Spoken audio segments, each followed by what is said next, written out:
After maligo, syempre, kape muna tayo.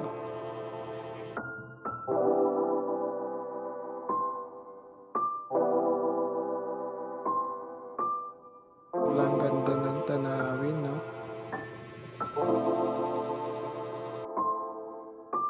Dito nga, napatambay ang kuya, mga friends.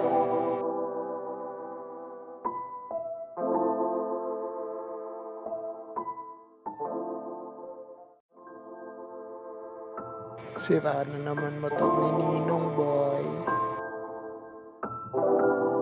Dito nga sa park na to, ayan, nagpalit yung tropa ko ng BMX. Hindi ko na makakasama yung mga dati kang tropa kasi busy na rin sila sa ibang bagay. Yun lang. Ito yung BMX niya guys, so naka na ang pupo.